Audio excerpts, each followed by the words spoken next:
사랑의 하나님 아버지, 오늘 저녁에 우리 모여서 함께 하나님 예배하고 특별히 베드로후서를 통해서 말씀하시는 그 하나님의 말씀을 듣기를 소망합니다. 주님, 이 시간 우리 가운데 말씀하여 주옵소서. 특별히 이 신적 성품 우리 가운데 빚어주시고 우리가 어떻게 그 예수 그리스도를 닮아가고 또한 주님께서 이 땅의 교회를 통해서 하시는 말씀이 무엇인지 이루고자 하는 꿈과 소망이 무엇인지 알게 하여 주시고 또한 우리의 삶을 통하여서 그 하나님 뜻이 온전히 이루어질 수 있도록 주여 인도하여 주옵소서. 그렇게 하실 주님의 이름을 찬송합니다. 감사드립니다. 예수님의 이름으로 기도합니다. 아멘. 네. 그 베드로후서 두 번째 시간입니다. 그래서 오늘은 이 베드로후서 1장 5절부터 11절 특별히 이 신적 성품에 대해서 좀 살펴보려고 하는데요. 이 신적 성품 먼저 살펴보기 전에 우리 좀 지난 시간 복습을 좀 먼저 좀 해보도록 하죠.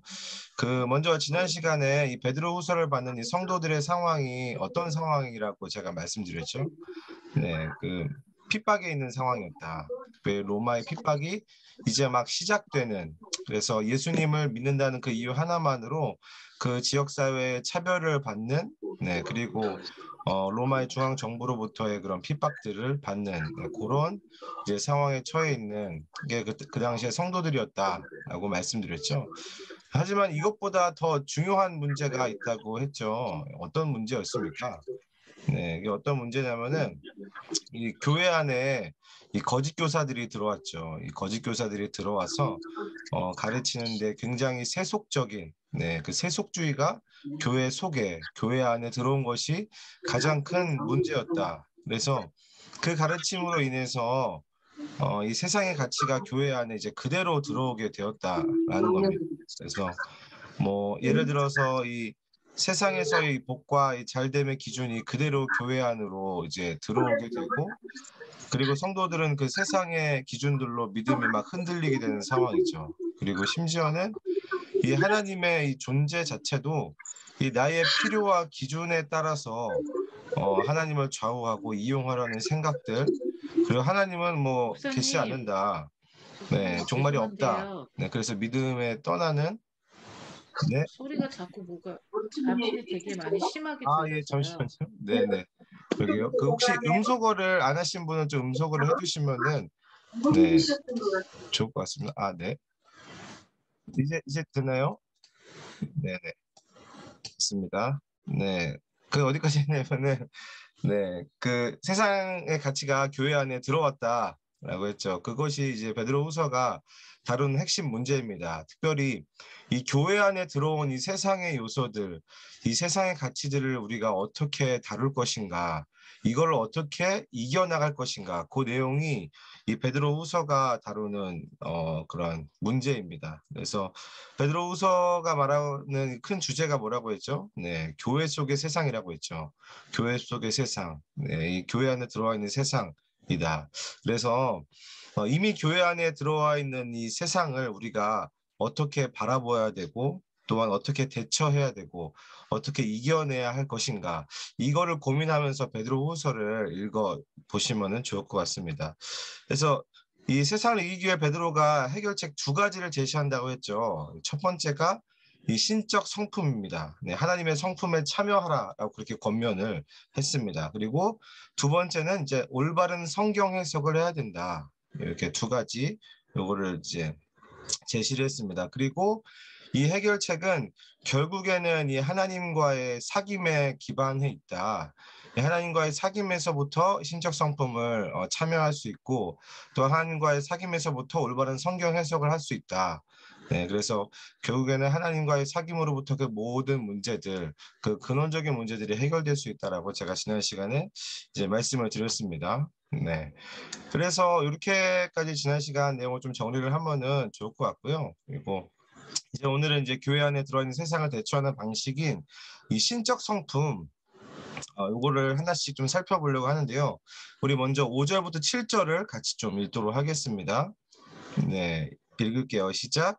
그러므로 너희가 더욱 힘써 너희 믿음의 덕의 지식을, 지식의 절제의 인내를, 인내의 경건을, 경건의 형제 우애를, 형제 우애에 사랑을 더하라. 아멘. 자, 이 5절부터 7절까지를 보면은 이 총 몇 가지 성품이 나오죠? 네, 이게 쇼보면은 바로 셋이는데 8가지가 나옵니다. 네, 8가지 성품이 나오는데 먼저 첫 번째 성품으로는 뭐가 나옵니까? 네, 믿음이 나오죠, 믿음. 실은 이 믿음에서부터 이 모든 성품이 다 시작된다라고 생각을 하시면 됩니다. 예초에 예수님을 믿고 받아들이지 않으면은 뭐 아무런 일도 일어나지가 않는 건데 이 믿음에서부터 이 성품들이 시작된다. 그래서 이 성품 하나하나가 실은 다 믿음에서부터 이제 기초를 해서 뻗어나가는 그런 성품들이에요. 네, 여러분들 이 믿음이라는 게 뭘까요? 믿음 우리가 뭐 주님 믿습니다 막 이렇게 기도도 하고 하지만 이 믿음이라는 게 뭔지에 대해서부터 우리가 좀 생각해 볼 필요가 있습니다. 뭐 쉽게 말해서 이 예수님을 우리의 구주로 우리의 주인으로 입으로 시인하고 그 예수님을 주인으로 받아들이는 것, 네, 그것을 우리가 믿었다, 예수님을 믿었다라고 하죠. 중요한 게 뭐냐면은 받아들인 거예요. 믿음은 받아들이는 행위입니다. 예, 다시 말해 하나님과 우리와의 관계에 있어서 나는 피조물이라는 이 현실, 이거를 받아들이고 하나님은 나의 창조주다라는 그 사실을 완전히 인정하고 받아들이는 것을 믿음이다라고 하는 거예요. 그리고 이 믿음이 비로소 성품으로 막 발현되는 겁니다. 예, 어떻게 발현되냐면요. 이것 또한 우리가 주인으로 예수님을 받아들였잖아요. 그래서 그 받아들인 예수님으로부터 오는 그 모든 은혜와 성품들과 일하심을 받아들임으로부터 이 8가지 성품들이 쏟아져 나오게 되는 겁니다. 그래서 예수님으로부터 오는 것을 받아들이는 믿음이 먼저인 거예요. 그래서 믿음에 이렇게 이야기를 하는 겁니다. 그래서 바로 거기서부터 시작을 해야 되는 거죠. 그래서 거기서부터 하나님을 우리가 어떻게 대해야 하는지, 또한 나를 내가 어떻게 대해야 하는지, 그리고 교회 안에서 형제를 어떻게 대해야 하고, 또한 세상을 어떻게 대해야 되는지를 바로 이 믿음에서부터 공급받을 수 있습니다. 그래서 믿음이 제우선적으로 이렇게 나온 거예요. 그래서 이 신적 성품은 믿음에서부터 시작이 되는 겁니다. 자, 그 다음에 이 믿음에 대한 이야기를 하고 곧바로 뭐가 나오죠? 네, 덕을 이렇게 이야기합니다. 덕이 나오죠. 네, 우리가 덕이라고 하면은 보통 이렇게 이야기 많이 하죠. 뭐 교회에 덕을 세워야 된다. 그건 덕스럽지 못한 행동이야. 이렇게 우리가 덕을 이해를 하는데요. 이것만 보더라도 우리는 이 덕이라는 게 그냥 우리 자신의 어떤 개인에게 갇혀 있는 것이 아니라 내가 아닌 타인, 이 다른 이들과의 관계와 관련되어 있다는 것을 알 수 있습니다. 구체적으로 이 덕이라는 것은 이 사람과 사람 사이의 관계, 교회 안에서는 형제와 형제를 섬기는 일에 관련이 있는 그 덕목이 이 덕이라는 것입니다. 그래서 이 덕이라는 것은 아까 믿음의 맥락에서 봤을 때에 우리 주인이신 예수님께서 나를 어떻게 대하셨는지, 그리고 이 교회를 어떻게 대하셨는지, 나아가서 이 세상을 어떻게 대하셨는지에 관한 것이 바로 덕이라는 그 어떤 덕목입니다.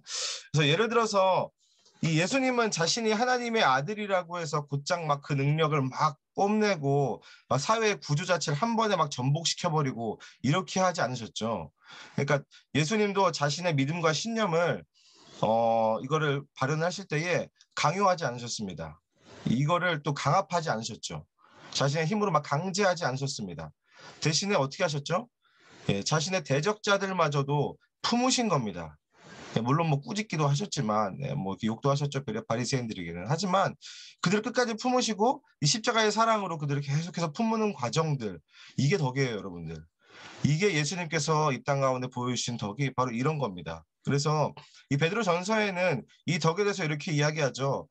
이 예수 그리스도의 덕, 이렇게 우리를 불러주신 이 죄인을 불러주신 그 예수 그리스도의 덕을 우리가 선포하는 자로 우리를 불러주셨다. 베드로전서 2장 9절 말씀, 뭐 택하신 족속 왕 같은 제사장 여러 가지 막 많이 나오잖아요. 우리가 지난번 투파보기 할 때도 그거 했는데 그런 우리의 부르심도 중요하지만 그렇게 부르신 이유가 뭐냐? 바로 이 예수 그리스도의 덕을 선포하기 위해서 그렇게 불렀다라는 겁니다.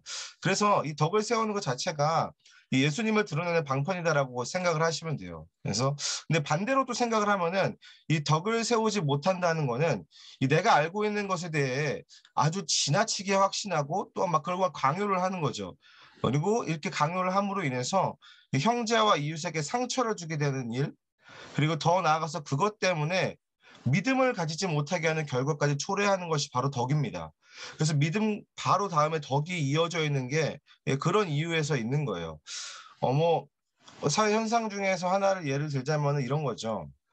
막 세계가 자랑할 만한 크기의 예배당을 큰 믿음을 가지고 막 짓는 거예요. 뭐 좋다 이거예요. 제가 뭐 큰 교회 뭐 건축하고 이거에서 막 비판하고 뭐 이런 거는 아닌데, 그렇게 지었는데 그렇게 지었던 그 교회의 목회자와 성도가 다른 어떠한 일로 9시 뉴스에서 막 나오는 거죠. 네. 안 좋은 일로. 네. 이건 거거든요. 네. 이게 덕을 세우지 못하는 거라고 생각을 하시면 됩니다. 이게 아주 대표적인 예예요. 네. 자, 그리고 나서 덕 다음에 나오는 게 뭘까요? 네, 지식이 나오죠. 네. 이 문맥을 보면은 따라서 읽으면 이렇게 읽을 수 있어요. 덕을 세울 수 있게 하는 지식을 이야기합니다. 뭐 1차적으로 이 지식은 하나님에 대한 지식이겠고, 더 나아가서 아까도 계속 이야기했듯이 하나님께서 사람을 어떻게 대하셨는지 그거를 우리가 알아야 된다는 거죠. 그거에 대한 지식입니다. 그래서 이 지식이란 것도 그냥 뭐 공부해서 머리로 아는 이거라기보다는 철저하게 이 관계에 근거한 지식입니다. 관계. 하나님과 우리와의 관계, 또한 사람과 사람과의 그 관계에 근거한 지식이다. 그래서 그냥 막 덕을 막 쌓는 것이 아니라 하나님께서 인간을 어떻게 대하셨고 어떻게 관계하셨는지에 대한 그 지식을 덕에다가 막 공급을 하라는 거예요. 네, 덕에다가 이 지식을 공급을 해라. 그리고 이 지식은 다음 시간에 살펴볼 이 올바른 성경 해석과 아주 깊은 관련이 있습니다. 네. 그리고 이 지식에 뒤이어서 또 뭐가 나오죠? 네, 절제가 나오죠. 절제. 아주 성경적인 흐름인데, 이게 고린도전서 8장 1절에도 이렇게 나와 있어요. 이 지식은 교만하게 하며 사랑은 덕을 세운다라고 그렇게 이야기를 합니다. 그래서 보통 사람들이 많이 알면은 자기가 아는 것을 기준점으로 해서 사람을 되게 쉽게 판단하고 재단을 하게 됩니다. 네, 그게 우리의 어떤 연약한 존재의 모습인데, 그래서 절제가 나오는 거예요. 과연 내가 가지고 있는 이 지식이 하나님을 아는 것까지 포함해서 이것이 사랑을 세우는데 저 사람으로 하여금 예수 그리스도를 믿게 하는가? 그리고 덕을 세우는데 이것이 쓰이고 있는지를 돌아보아야 한다라는 겁니다. 절제를 할 수 있어야 된다는 거죠. 그래서 이 절제 또한 결국에는 내가 기준, 내가 기준이 아니라 형제와 타인이 기준으로 있는 겁니다. 네. 그래서 여기까지 정리를 좀 해보면은 이 하나님을 주인으로 받아들이는, 이 믿음에 있어서 받아들이는 이 개념이 중요해요.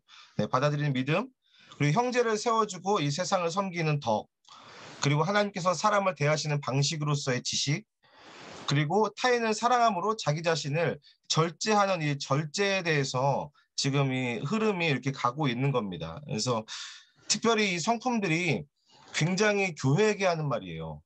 이게 개인의 어떤 인격 수양 이런 이야기가 아니라 교회에게 하는 말입니다. 이 교회 안에서 특별히 이런 성품들이, 이런 신적 성품들이 너네들 발현되고 있느냐, 이런 것들이 너희 안에서 풍성해지고 있느냐. 실은 뭐 이렇게 여기까지만 되더라도 이 교회 안에서의 문제는 웬만한 거는 그냥 해결이 되겠죠. 네. 자, 그런데 여기서 끝이 아닙니다. 네, 여기서 끝이 아니라 그 다음에 나오는 부분이 굉장히 중요하거든요. 지금 저희가 절제까지 했잖아요. 절제 다음에 뭐가 나옵니까? 네, 절제 다음에 인내가 나오죠, 인내. 저는 이 인내가 이 앞에 언급했던 그 신적 성품들 있잖아요. 이거를 온전하게 하는 역할을 하는 게 바로 인내입니다. 네, 뭐 믿음의 뭐 덕의 지식, 지식의 절제, 이거를 온전하게 하는 역할을 인내라는 성품이 하게 되는데, 이 인내는 마치 이런 것과 같아요. 이 도자기 만들 때 있잖아요.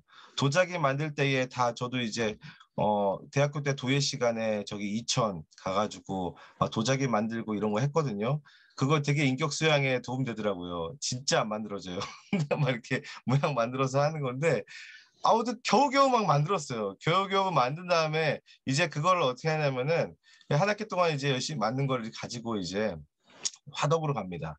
네, 그 도자기가 화덕에 딱 들어가는 그 순간, 그게 도예의 절정이거든요. 네, 그래서 이 도자기가 이 화덕에 들어가기 전까지는 실은 그 모양이 되게 찌그러지고 막 갈라지고 막 그래요. 막 되게 속상해요. 네, 열심히 만들었는데 이게 뭐야 이거. 네, 그런데 여러분들 이 화덕에 이 도자기가 들어갔다가 나오면은 그 도자기 어떻게 될까요? 그 모양이 변할까요? 이게 안 변한다는 거예요. 네.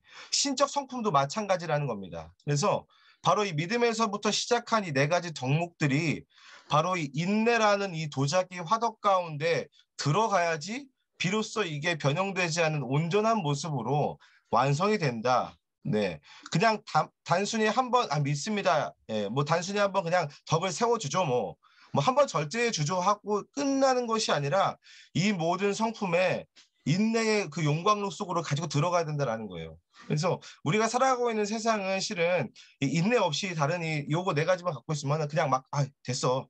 한번 하고 말지 뭐 이거 안 돼. 이렇게 되거든요. 금방 무너져 버린다는 거예요. 그래서 이 인내라는 성품은 한마디로 이야기하면은 굳히기입니다. 굳히기. 네. 여기까지 절제까지 빚어왔다면은 이거를 인내에다가 집어넣어야 되는 거예요. 이 인내에다 집어넣어야지 이것이 이제 굳어진다. 실은 이 예수님께서도 우리를 향한 그 무한한 인내 과정을 거치면서 우리를 구원하셨습니다. 네. 그리고 이 예수님께서는 이 베드로에게도 이렇게 이야기를 하죠. 너가 비록 넘어졌지만 형제를 굳세게 하라. 이 말씀 기억나시죠? 네. 베드로 보고 넌 형제를 이제 돌이킨 다음에 형제를 굳세게 하라라고 했는데 그때는 베드로는 무슨 얘기인지 몰랐을 거예요. 네, 몰랐겠지만 지금 이 베드로 전후서를 보면은요. 어떤 권면을 많이 하냐면은 굳세게 해라, 굳게 하라 이런 얘기를 굉장히 많이 합니다. 이 다 인내에 관련된 것들이거든요. 네, 그래서 이 인내가 정말로 중요합니다. 이 용광로 속에 들어가야지 그 다음에 이것들이 변하지 않는 작품으로 나온다. 그래서 그 다음에 인내 다음에 나오는 게 뭐죠? 네, 인내의 경건을이라고 이야기하고 있죠. 자, 이제 이 성품들이 인내라는 그 용광로에 거쳐서 딱 나왔어요. 네, 이 작품입니다. 경건은 작품이라고 생각하시면 돼요. 네, 이 경건은 마치 예술 작품 같은 거죠. 그래서 이 앞에 나온 이 모든 것들이 인내를 통해서 이제 삶의 태도로 굳어져서 제자리를 잡은 겁니다. 제가 지난 시간에 경건에 대해서 설명할 때에 경건은 우리의 삶의 태도와 자세다라고 이야기했잖아요. 경건이 빚어지는 과정이 이런 거예요. 네, 인내의 용광로에 통과해서 나온 작품이 바로 경건이다. 이렇게 자리 잡은 경건은 쉽게 변하지 않습니다. 이렇게 자리 잡은 경건은 이 인내를 통과한 경건은 쉽게 변하지 않습니다. 그리고 특별히 이렇게 경건이 자리 잡힌 성도들은 교회 안에서 어떤 사람들인 줄 아세요? 네, 어떤 사람들이냐면은 이 신적 성품이 제대로 자라지 않은 사람들 있잖아요. 네, 도자기 이렇게 막 이렇게 처음에 이렇게 막 밀대로 밀고 막 이렇게 막 만들고 제대로 이렇게 자리 잡히지 않은 그런 사람들 있잖아요. 그런 사람들을 품어주는 사람이 경건한 사람입니다. 네, 그 사람이 경건한 사람이에요. 연약한 자들과 심지어 막 죄인들이 와서 막 공격을 해도 그거 다 막아주는 거. 내가 인내라는 과정을 겪어보니까 충분히 너는 흔들릴 수 있고 하지만 그래도 끝까지 한번 가보자. 끝까지 한번 이 과정 가운데 있어보자 하면서 같이 견뎌주는 사람. 네. 이게 경건한 사람이다라는 겁니다. 자, 그리고 나서 경건 다음에 뭐가 나오죠? 네. 경건 다음에 이제야 경건의 형제 우애를 이렇게 나오죠. 이 형제 사랑이 이제 나오는 겁니다. 자, 근데 제가 이 경건이 인내를 통해 나온 작품이라고 이야기를 드렸죠.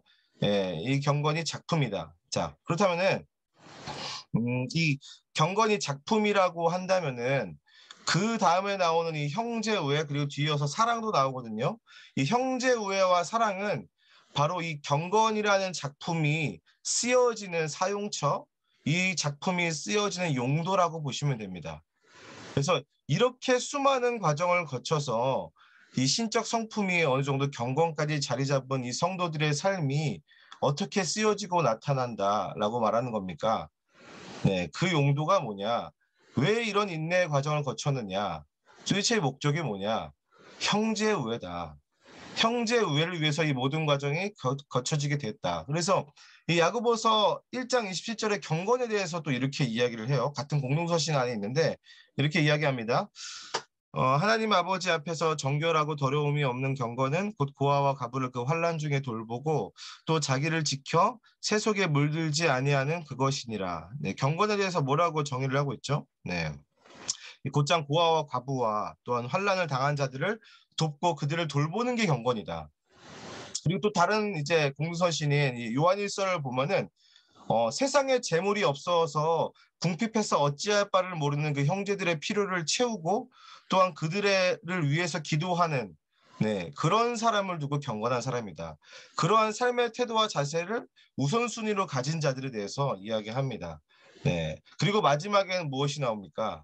네, 마지막 성품으로는 이 사랑이 나오는 거죠. 여러분들, 결국에는 사랑입니다. 네, 실은 우리 교회는 이미 그 사랑, 네, 이 교회 이름 자체가 아가페잖아요. 똑같아요. 네, 그 단어거든요. 네, 결국에는 사랑입니다. 하나님께서 이 세상 사람들을 사랑한 그 사랑.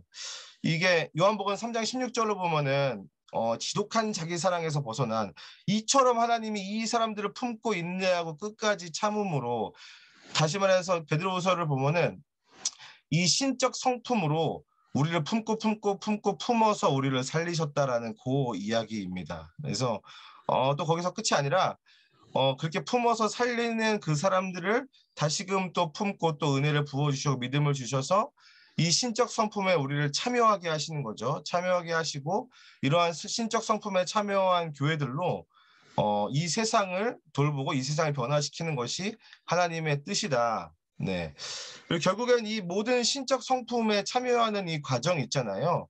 이게 그 첫 시간에 이야기했듯이 우리 주 예수 하나님 아버지와 우리 주 예수 그리스도를 아는 일로 규결된다라는 것을 기억하시기를 바랍니다. 네. 다시 말해서 이 신적 성품의 삶 자체가 우리가 비로소 예수를 믿고 안다라고 이야기할 수 있는 거죠. 네, 이 과정 가운데 있는 것 자체가 저 사람 진짜 예수님 믿는 거구나. 정말로 예수님 믿네라는 진정성을 드러낸다라는 겁니다. 자, 여기까지 신적 성품 8가지 살펴봤는데 이 성품들의 특징을 정리하면은 두 가지입니다. 두 가지. 네. 첫째는 이 성품들 모두가 이 예수 그리스도를 믿는 믿음에서 기초해 있다. 그 예수 그리스도부터 오는 것을 받아들임으로 실은 이런 게 있는 거거든요. 네. 그리고 두 번째는 사랑을 목표로 자라가는 단계라는 겁니다. 이게 하나하나 따로따로 생각해 봐야 될 게 아니라 사랑이라는 목적지를 가지고 계속해서 이 과정 가운데 있는 거예요. 이 성품을 빚어가는 이 과정 가운데 쭉 이제 있어서 마지막에 사랑이라는 열매까지 맺게 된다라는 겁니다. 네, 그렇습니다. 그래서 이 형제우애와 사랑을 좀 계속 좀 기억을 했으면 좋겠어요. 이 실은 신적 성품의 핵심이 여기에 있거든요. 이 형제우애와 사랑. 네, 과연 우리 가운데 이 형제우애에 대한 그리고 사랑에 대한 지향점이 있느냐. 네, 이겁니다. 이 8가지 성품들이 이 목적이 그냥 뭐 저 사람 참 성품 좋다 뭐 이런 평판에 이 방점이 있지 않습니다. 우리 주님이 이 베드로를 통해서 이 신적 성품을 말씀하시고 명령하실 때에 그냥 예수 믿는 사람을 성인 군자와 같은 사람으로 만들기 위해서 이거를 말씀하신 것이 아니에요. 네, 결국에는 형제 우애와 사랑, 예수님께서 품으셨던 것처럼 형제를 사랑하고 품고 또한 믿지 않는 자들 가운데 그 성품을 드러내므로 하나님을 보여라. 그게 하나님의 뜻입니다. 네, 그래서 하나님과 주 예수를 아는 일 있잖아요. 그게 이제 처음 시간에 이야기한 건데 이거는 사람을 품는 일과 아주 필연적으로 연결이 되어 있다. 네, 무엇보다 8가지 성품들은 다 예수님께서 오셔서 하신 일이에요. 예수님께서 이 땅 가운데 오셔서 보여준 성품이 이 8가지 이 성품입니다. 그리고 결국엔 예수님도 이 형제의 우애와 사랑으로 그 삶을 귀결 지으셨죠. 네. 그래서 이어지는 우리 8절과 9절 말씀 우리 이어지는데 우리 같이 8절과 9절도 우리 같이 읽도록 하겠습니다. 시작. 이런 것이 너희에게 있어 흡족한즉 너희로 우리 주 예수 그리스도를 알게 게으르지 않고 열매 없는 자가 되지 않게 하려니와 이런 것이 없는 자는 맹인이라 멀리 보지 못하고 그의 옛죄가 깨끗하게 된 것을 잊었느니라. 아멘. 자, 이 8절과 9절도 똑같이 지금 신적 성품 이야기한 다음에 계속 이어지는 맥락인데 이러한 어떤 지향점에 있는 자와 없는 자의 차이에 대해서 이야기를 합니다. 다시 말해서 형제 우애와 사랑의 지향점이 있는 자는 이런 사람이고 없는 사람은 이런 자다라고 설명을 하는 거죠. 먼저 8절을 보면은 이러한 성도는 예수님을 알기에 게으르지 않는다. 네, 요거예요. 네, 계속 예수 그리스도를 안다라는 개념이 반복되고 있죠. 그래서 이 어떤 사람이 예수 그리스도를 아는 자냐? 네, 어떤 사람이 예수 그리스도를 알기 원하는 자, 그리고 이런 신정품의 과정 가운데 있는 자냐? 바로 이 형제 우애와 사랑에 이 지향점에 있는 사람이 그런 자다라고 이야기합니다. 실은 이 형제를 사랑하기 위해서는 실은 이 게으를 수가 없는 거죠.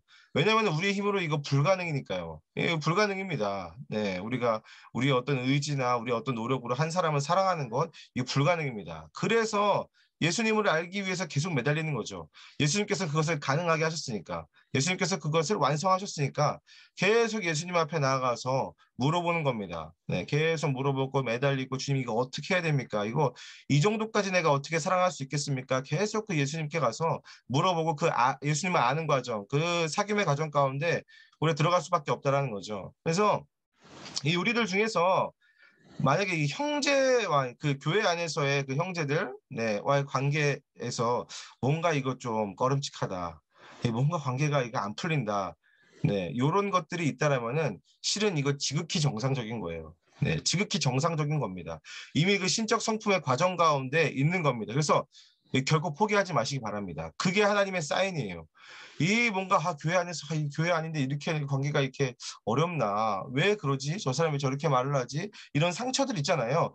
저 사람이 예수 믿는 사람 아닌가 보다 이렇게 생각하지 마시고 지금 같이 우리가 이 성품을 빚어가는 인내라는 용광로 가운데 들어가 있구나. 이거 싸울 일이 아니라 예수님께 나아가야겠다. 이런 생각을 하셔야 됩니다. 교회 안에 들어와 있다라면은. 네. 이게 뭐 성품 좋고 안 좋고 뭐 저 사람은 뭐 구원이 없어 이런 문제가 아니라 그렇게 예수님께서 교회 안에서 그렇게 사람들을 두신 거예요. 그 관계 끊지 마시기 바랍니다. 지속적으로 이어가야 돼요. 네, 하나님께서 신적 성품을 빚어가는 과정이다 생각하시는 게 아니라 그게 맞는 거예요. 네. 그 용광로 가운데서 계속 견디고 품어주고 예수님을 계속 구하는 그런 여러분들이 되셨으면 좋겠습니다. 네. 그리고 나서 이제 9절에는 이런 지향점이 없는 사람, 네, 신적 성품이 없는 자, 이 과정 가운데 없는 사람의 특징을 이렇게 이야기해요. 이런 자들을 두고 맹인이라고 하죠. 맹인. 예. 맹인이라 멀리 보지 못한다라고 이야기합니다. 여러분들 맹인의 특징이 뭐죠? 네. 이 맹인의 특징은 이 보지 못한다라는 거예요. 특별히 이 주변을 보지 못한다는 건데 쉽게 말해서 남을 보지 못하는 겁니다. 그냥 늘상 나만 보이는 거죠. 그냥 내 생각과 내 감정이 그냥 우선의 기준이 돼서 그거에 따라서 심지어 하나님까지 재단해버리는 네, 그런 사람을 두고 지금 맹인이라고 이야기하는 겁니다. 그래서 그 마음속에서 이 세상을 창조하신 하나님도 안 보이고 하나님께서 사랑하라고 붙여주신 그 형제도 안 보이고 또한 이 복음, 이 덕을 전해서 구원시키라고 만나게 해주신 그 이웃도 보이지 않는 사람이 맹인입니다. 네, 그래서 특별히 신적 성품이 없는 자를 이 맹인으로 표현하면서 이 베드로가 염두에 둔 대상이 2장부터 나오는 이 거짓 교사들이거든요. 그래서 이 2장부터 나오는 이 거짓 교사들의 성품을 한번 나중에 이제 살펴볼 때 좀 비교를 하면서 대조를 하면서 봤으면 좋겠어요. 정확히 반대입니다. 1장에 나와 있는 이 성품들과 2장에서 이 거짓 교사들이 하는 행태들을 보면은 진짜 이 반대되는 그래서 베드로가 1장에 먼저 신적 성품을 제시하고 이들의 행태를 봐라. 이들이 신적 성품 가운데 참여하고 있느냐. 라고 이렇게 이야기를 하면서 경고를 하는 거죠. 그리고 계속해서 이들의 특징을 보면은 잊은 자라고 이야기하고 있잖아요. 네, 잊은 자다. 네, 뭘 잊어버리냐면은 옛죄가 깨끗하게 된 것, 즉 예수님께로부터 받은 그 형제의 우애와 사랑을 잊어버린 자가 바로 이런 자들이다. 그래서 그 사랑을 잊지 않고서야 어떻게 그런 성품들이 나올 수 있을까?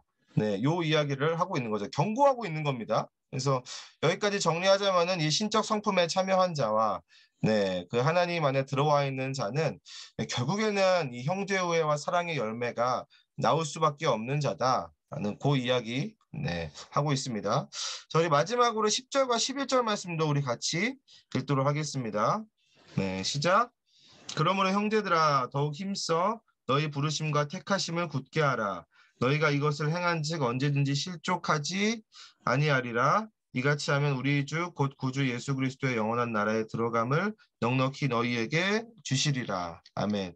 자, 우리 10절에서는 그러므로라고 이야기하면서 베드로가 이 한 단락을 이제 마치고 있는데요.